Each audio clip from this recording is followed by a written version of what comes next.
Parler du pillage et de l'immense arnaque des autoroutes.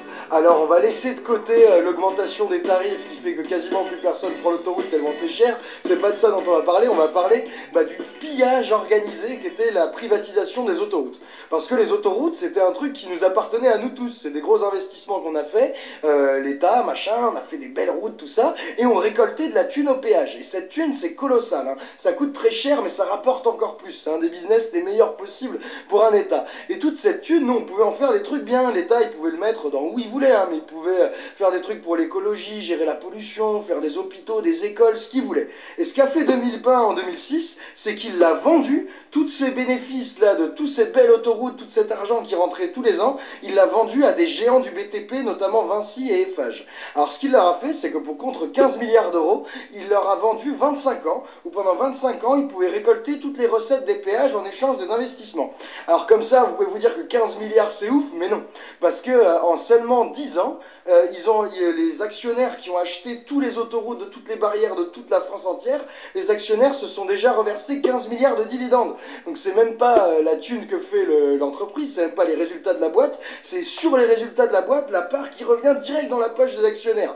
Donc De Villepin, il a réussi un super deal, il a vendu un des trucs qui nous rapportait le plus à nous tous, avec lequel on pouvait faire des budgets, on pouvait l'utiliser dans les budgets d'école, de pollution, de tout ce que vous voulez. Il l'a vendu à des géants privés du BTP qui, en seulement 10 ans, se sont sucrés. C'est-à-dire qu'il leur reste 15 ans où tout ce qui rentre, tout ce qui passe, c'est pour eux. Ça, c'était la première arnaque des autoroutes, mais vous verrez, ça s'arrête pas et il y a plein de trucs bien plus drôles. Bah là, c'était la première arnaque, mais vous n'êtes pas au bout de votre peine, hein. Dans cette escroquerie en bande organisée, c'est pire à tous les étages. Donc on continue. Donc on peut se dire que si l'État leur donne un des business les plus rentables qu'il avait, c'est-à-dire les barrières de péage et le cash qui rentre, c'est qu'au moins les sociétés privées, elles doivent payer les coûts, quoi, payer l'entretien, les investissements. Et ben là, le premier truc à savoir, c'est qu'ils payent même pas tous les investissements. Parce que quand on fait un gros plan avec la France, on leur dit ouais là il nous faut un autoroute ici, un échangeur là, tout ça, ben, les collectivités locales, c'est-à-dire les régions, les départements qui vont bientôt mourir et certaines communes,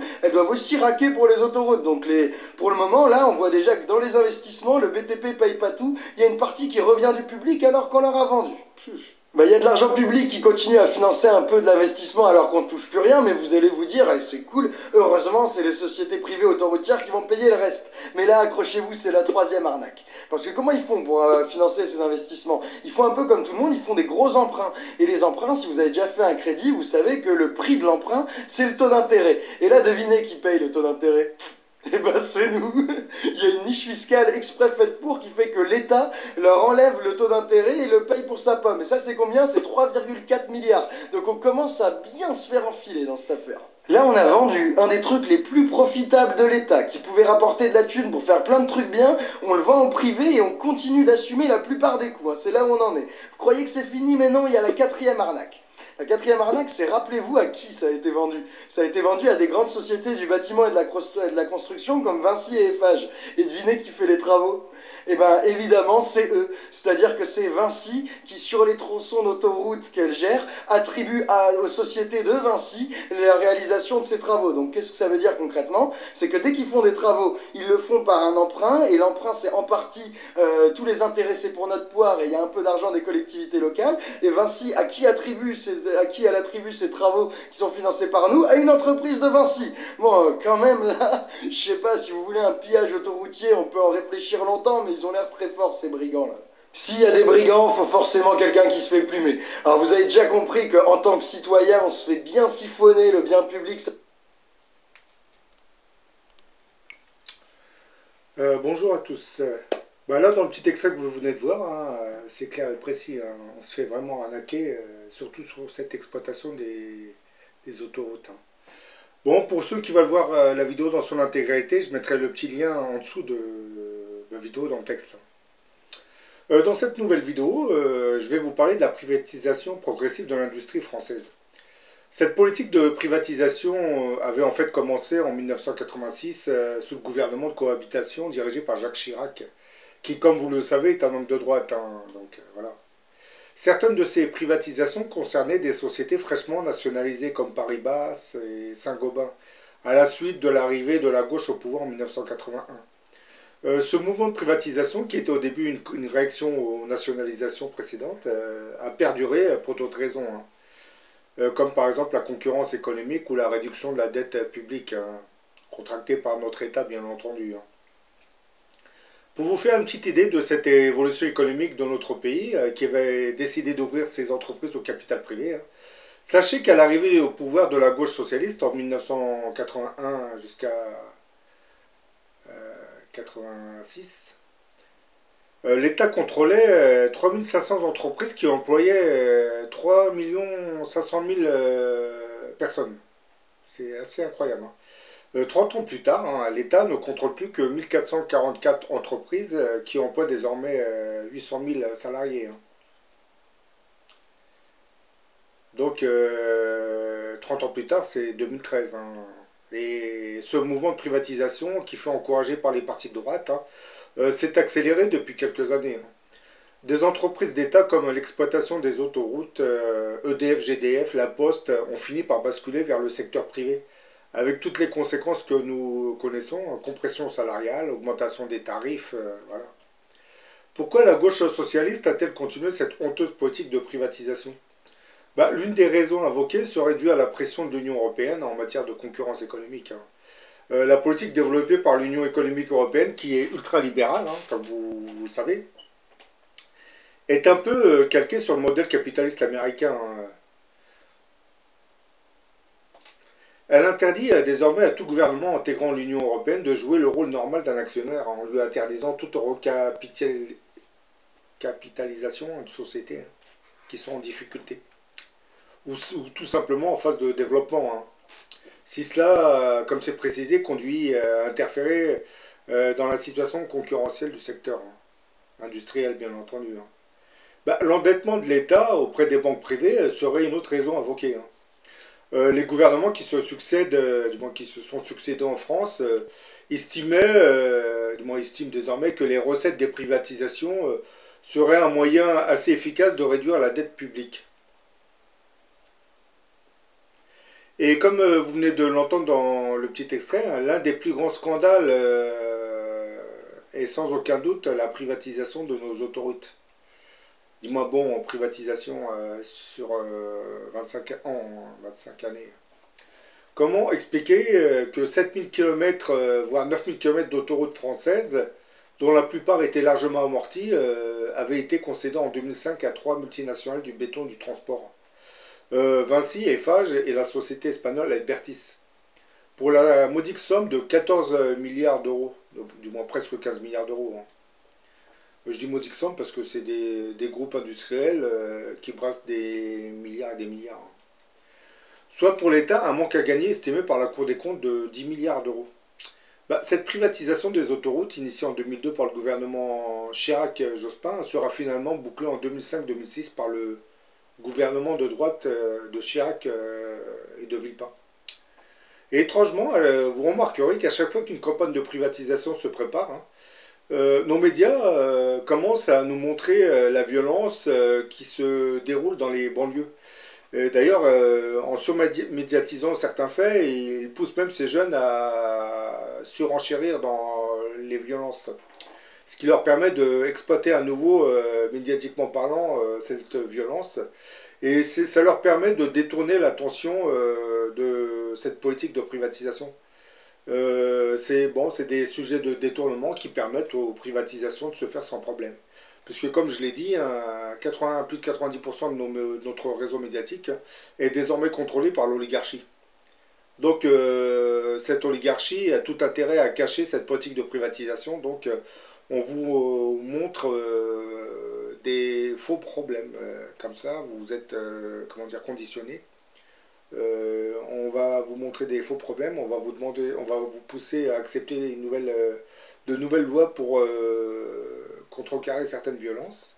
Et pendant que vous rentrez dans le jeu de l'oligarchie, eh ben, celle-ci accélère la privatisation de la société, hein. Sachant qu'il y a beaucoup d'ouvriers, sachant qu'il y a beaucoup plus d'ouvriers que de patrons, j'avoue que je n'arrive pas à comprendre comment cette minorité patronale arrive toujours à imposer son programme de privatisation, voire de nouvelles réformes économiques à la majorité des ouvriers. Privatisation qui, comme vous le savez, ne serviront pas les intérêts de la classe ouvrière, hein, mais plutôt celle des patrons, hein. Puisque la privatisation va permettre aux patrons de gagner des sommes assez incroyables, ce qu'ils ne pouvaient pas faire lorsque l'entreprise était nationalisée, puisque l'argent arrivait, les bénéfices de l'entreprise allaient dans les caisses de l'État.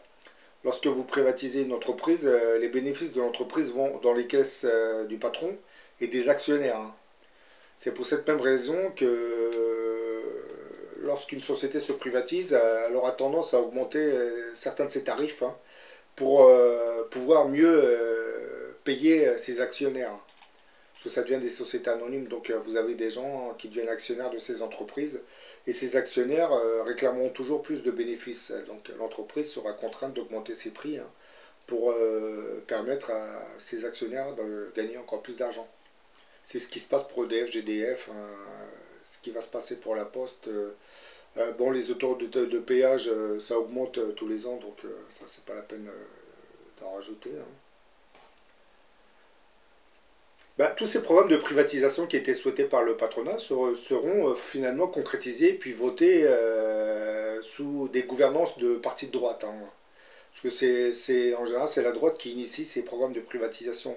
La gauche, elle suit parce que voilà, on est dans une conjoncture économique où elle n'a pas trop le choix, hein, pour concurrencer les Américains ou les Japonais. On accepte de privatiser nos entreprises. Bon, c'est surtout dû à la pression de l'Union économique européenne, hein, qui impose maintenant son dictat au gouvernement, hein. Parce que l'Union économique européenne a été créée pour imiter un peu le capitalisme américain, hein. Et pour cacher cette complicité en politique de droite et patronat, ben, les partis de droite, comme vous l'avez remarqué depuis plusieurs années, auront tendance à orienter les débats vers des faits de société, hein, qui graviteront autour de la thématique religieuse liée à la communauté musulmane. Parce que vous avez remarqué que à chaque fois qu'on évoque ce genre de faits, par exemple le voile, le halal, les piscines, les prières dans les rues, c'est qu'à côté de ça, vous avez des politiques de privatisation qui se mettent en route à côté de ça. Donc les médias ont tendance à amplifier ce genre d'informations, de médiatiser le côté islamophobe surtout, pour vous détourner de ce qui se passe réellement dans le pays. Bah, autre point à savoir concernant nos autoroutes, et qui n'a pas été vraiment dit dans le petit extrait que vous venez d'entendre, hein. Bah, depuis quelques années, on assiste à une automatisation des péages autoroutes, hein. Les cabines de péage où travaillaient des hommes et des femmes, bah, commencent à disparaître comme peau de chagrin, hein. Maintenant, tout est automatisé, hein. C'est un peu comme à la poste, hein. Lorsque vous rentrez, vous avez les automates, ou dans les caisses des grandes surfaces, hein. On commence à vous faire tout doucement des caisses automatiques. Et bon, à côté des caisses automatiques, on vous propose d'autres systèmes pour ne plus devoir passer par la caisse, hein. Par exemple, les flasheurs. Vous flashez vous-même vos produits, vous arrivez à la caisse et vous donnez le ticket et vous payez ensuite. Donc c'est incroyable. C'est qu'on est en train de retirer le travail des caissières dans les grandes surfaces, hein. Des gens qui travaillent sur les autoroutes, on est en train d'enlever leur travail aussi, hein. À une époque où plus de 7 millions de personnes recherchent un travail, je me dis que c'est vraiment aberrant d'avoir laissé faire toutes ces suppressions de postes qui n'ont servi qu'à enrichir les actionnaires et les dirigeants des sociétés qui exploitent nos autoroutes, hein. Bon, lorsque vous allez les contacter, ils vont vous dire oui, bah, c'est la société, on se modernise, voilà, on se développe. Oui, mais bon, le problème c'est qu'on se développe, on se modernise au détriment de l'être humain. Et pour que les gens ne se révoltent pas contre cet état de fait, ben, nos médias nous ont fabriqué un bouc émissaire qui est l'immigré de service, hein. Donc, si vous n'avez pas de travail, nos médias et l'oligarchie nous disent que c'est à cause de l'immigré, alors qu'en réalité, non. C'est à cause d'une politique de modernisation, d'automatisation, de tout.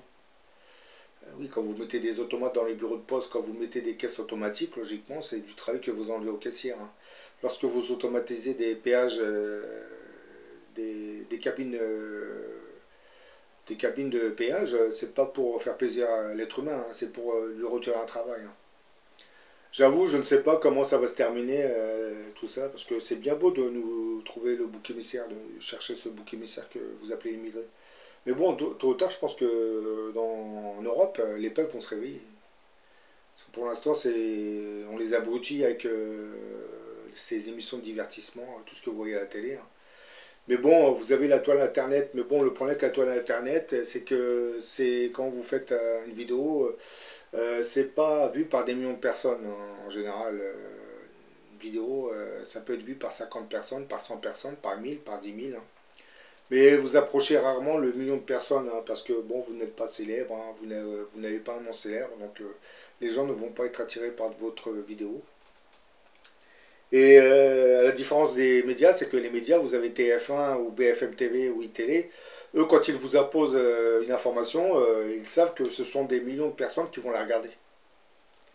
Donc, pour le conditionnement et la propagande, bah là, ils savent faire, hein.